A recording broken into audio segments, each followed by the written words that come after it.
Half a month after the incident at Corellia Fortress, a sense of lingering unease still hung over the Empire.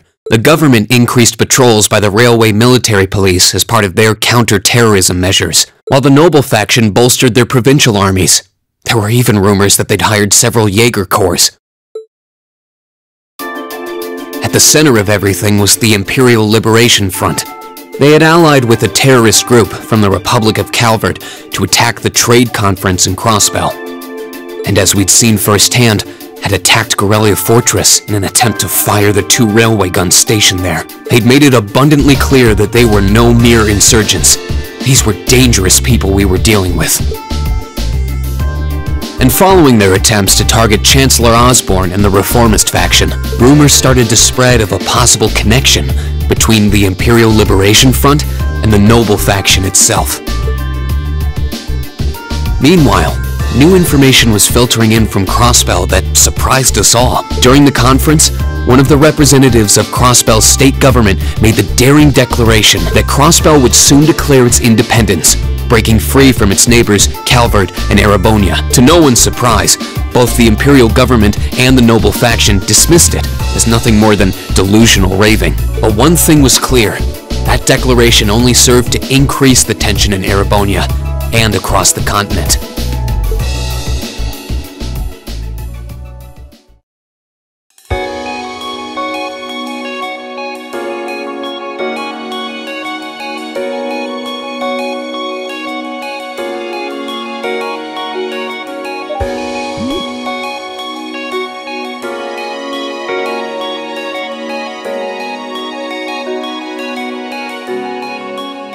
On a cool, clear autumn day, the Academy's prestigious board of directors gathered for their first meeting of the year.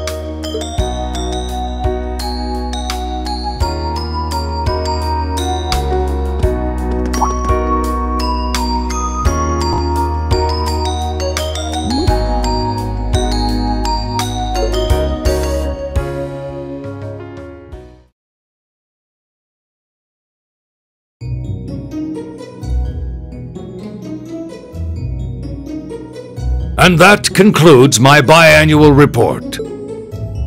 Good, good. It seems the Academy is running like a well-oiled machine. No administrative issues to speak of. Student performance is sitting comfortably above the national average on exams and on general aptitude tests, too. The second-year students seem to be having a banner year as well. The Student Council President, in particular, has built up an outstanding array of extracurricular achievements. Well, she attended last month's trade conference, and from what I hear, she put the professional secretaries to shame. I only wish the conference could have ended on a more positive note.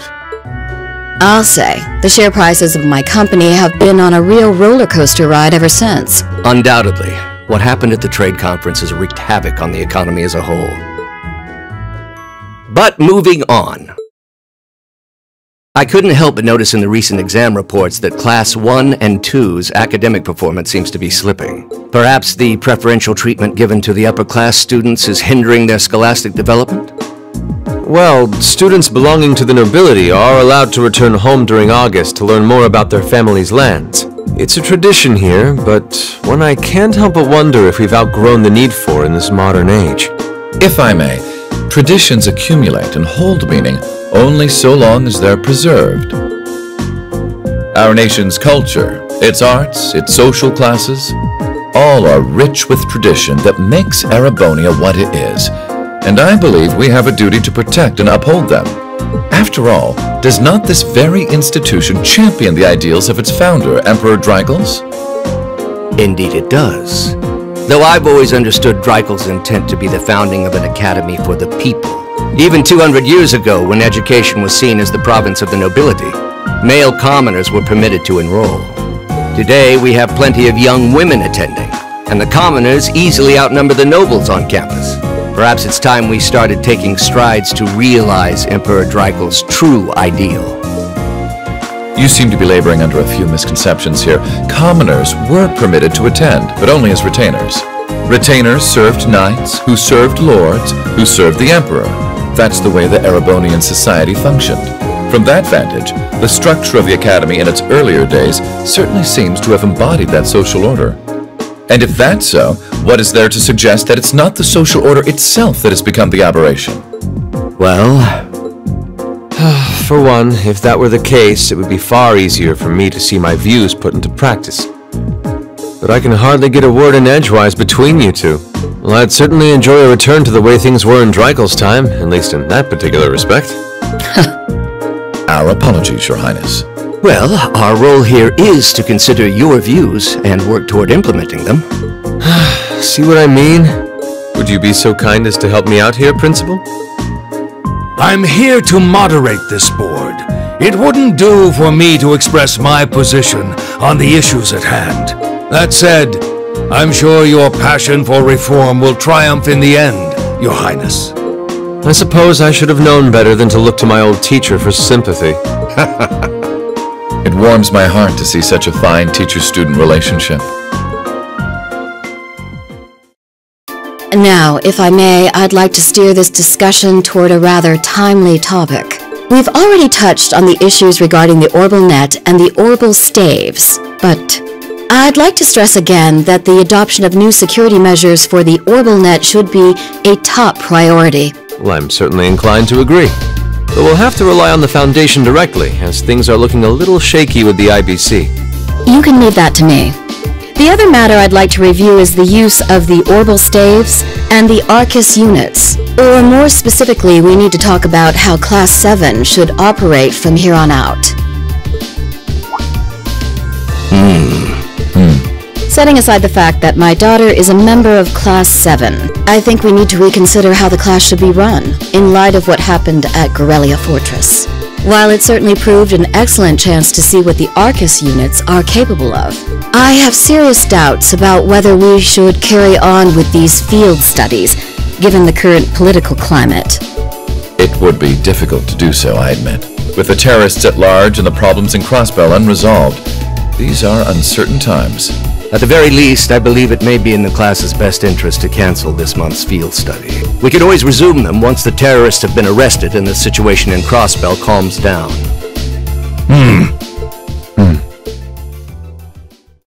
Arise, O youth, and become the foundation of the world. I'm sure you all recognize the words of Emperor Dreikel's. They become something of a school motto here.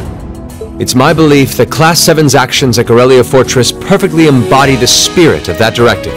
They stood together to stop a tragedy in the making and, in a sense, protected the foundation of our world. No one ordered them to do it. They took action of their own free will, because they knew in their hearts what was right. Some might call it recklessness. Some may think it rash. Some may even venture to call it hubris. However, as chairman of this academy, I'm incredibly proud of what the brave young men and women of Class 7 achieved. Your Highness. Troubled times may lay in store for Erebonia, and for the entire continent in the months and years to come. But I believe that makes something like Class 7's field studies all the more significant. The experiences they're having now will help them find the strength and the means to press on through adversity. I can't be the only one who feels this way, can I? They do seem to be showing remarkable growth. Although I have no idea how much my daughter is really capable of, immature as she is. I could say the same of my hothead of a son. I do wonder about my brother sometimes. However, it does seem that enrolling at this academy has helped him start breaking out of his shell.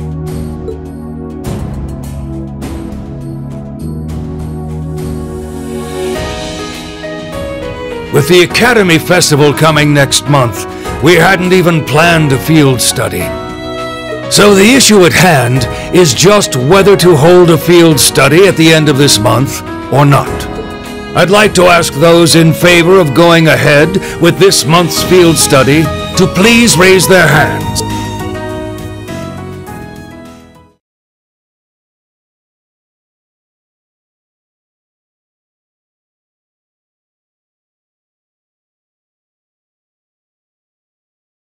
All right, I'd like to begin by taking everyone's ideas for our class's part in the school festival.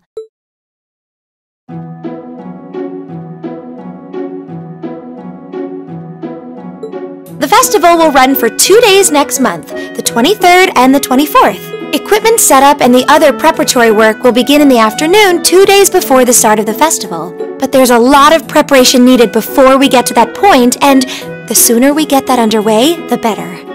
That's all the more reason to figure out some of our options include displays, events, stage shows, and cafes. Does that sound right, Crow? Yeah, though no class I know would settle for just some simple display. I mean, come on, no one ever said, "Boy, we better rush to get in the line for that display." Well, either way, I'd like to start by soliciting some ideas from all of you. We're just brainstorming right now, so feel free to say whatever comes to mind.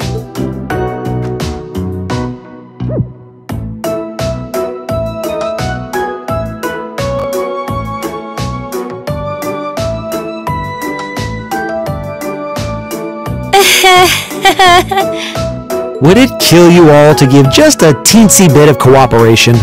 I know. It's just... It's kind of hard to focus right now.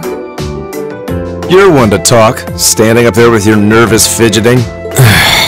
Well, I can't say I'm surprised. The board of directors is in session as we speak, deciding what will happen to our class. And those of us with family members who sit on that board probably have even more cause for concern. You can say that again. We can't even be sure whether there'll be a field study this month. That's about the long and short of it. With everything that happened during last month's field study, it honestly wouldn't surprise me if they just canceled it. I can't say I have any particular feelings of attachment to our field studies, but I refuse to accept needless changes to our curriculum, especially with my brother involved in the decision-making process. Yeah, I can see what you mean. Makes sense to me. We also have to account for the fact that going on our field study means that much less time to prepare for the festival. So as you can see, it presents a bit of a problem. Man, look at you guys taking this all seriously. I probably should have asked a little earlier, but what's this festival you guys keep talking about? Wait, seriously? Oh, I'm sorry. I should have gone over that for your benefit. Every year, the students here organize and put on a school-wide festival. There are stage events, food stalls, and all kinds of things to see and do. And it generally falls to each of the first-year classes to provide the main attractions. Yeah, participating is optional for the second years, since by this point they're usually focusing on their future careers. Oh, and each of the clubs generally get involved too. Huh, that sounds fun. In that case, we have to do something. We can't just let the other classes roll over us because we're small. You say that, but I've already had one of the girls from Class 1 bluster up to me declaring that this time victory will be all ours. What? It must have been Ferris. That sounds exactly like something she'd say.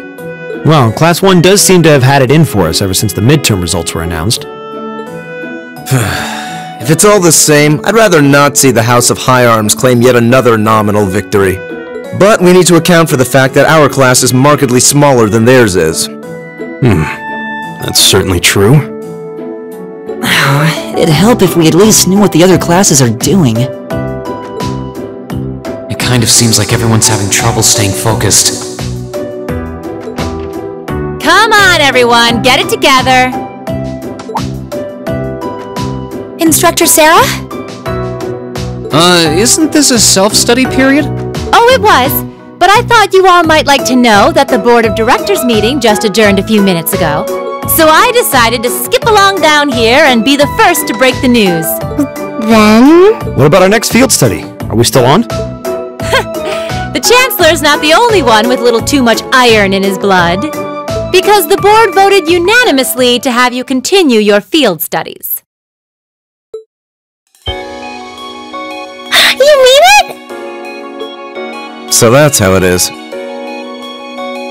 You know, even though they're always hard work, I actually feel a little relieved. Considering all that happened last month, we'll need to be especially careful this time around. Still, it feels like our field studies are a big part of who we are as a class. Yeah. They're kind of a pain, but oh well. We should be grateful to His Highness and the directors. That's good news! Seeing the hard road and the easy road, then picking the hard one anyway. That's youth for you. It also sounded like His Highness and the directors will be taking off in pretty short order. So I'll let you guys out of study hall early to go see them if you want. Oh. If you say so. I think I'll take you up on that.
Still, I wasn't expecting to find myself indebted to you again so soon. Without your intervention, the Chancellor and I would have met our maker in Crossbell. Don't mention it. We're just relieved you're all okay, Your Highness. Indeed. I'm glad you were able to focus on making a positive contribution at the conference. I wish I could tell you that's exactly what I did. But I could scarcely find a place to chime in once the Chancellor and the Republic's President got going. Though the Mayor of Crossbell managed to dumbfound even them. I presume you're referring to his proposal for Crossbell's independence? Hard to believe it could actually happen. Well, as long as both Erebonia and Calvard refuse to accept it, the likelihood of it actually happening is incredibly low. Still, they're planning to hold a referendum on the issue to see if the population is in favor of it. So there'll be plenty more chances for disputes to break out over the issue. Well, neither of them want to lose all that sweet tax revenue from Crossbell. Half of it flows into the provinces too, so like, fat chance the noble faction's gonna take that line down.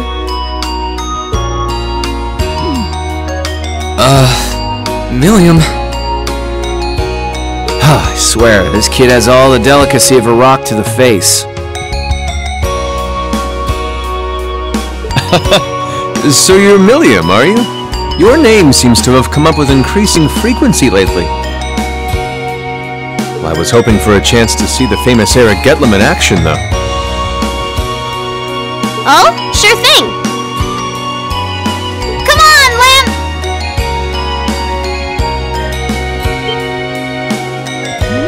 Whoa there. Cool your jets. I'm not sure this is the best place to call out Eric Getlem. Just a hunch. Lame. Objection overruled. That could have gotten Messy. Honestly, it would save us all a lot of trouble if you could just refrain from saying whatever pops into your mind, too. Lame.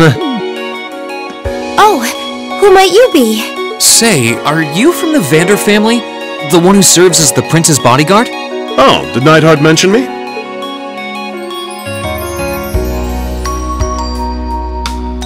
I'm Mueller Vander of the 7th Armored Division. I was with the prince at the conference in Crossbell, so I'm in your debt as well.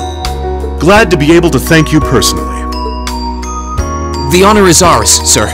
It's an honor to meet a member of the esteemed Vander family. Ah, so you're the Radiant Blade Master's daughter. And you must be a practitioner of the 8 Leaves 1 Blade style. I'm always happy to meet fellow students of the sword. Oh, and you must be the young man from Nord who my uncle wrote a reference for. Yes, that would be me. I owe a lot to Lieutenant General Vander. It sounds like he's in your debt as well, with everything that happened in Nord a few months ago. Well, you all seem like dependable young men and women. Perhaps the prince's idea had some merit to it after all. See? What did I tell you? And it's not just Class 7 either. The whole academy seems so full of life. Perhaps I should take this opportunity to break down social barriers by getting to know all of them in the academy's pool. If you really want to work up a sweat, I'd be glad to let you run back to Heimdall. If you kept up a good sprint, I'll bet you could even make it in a couple hours. You'd actually make me do it, too. Ah, cruelty. My name is Mueller. It's like their hearts practically beat in sync. That's certainly one way to look at it. I wonder how long they've known each other.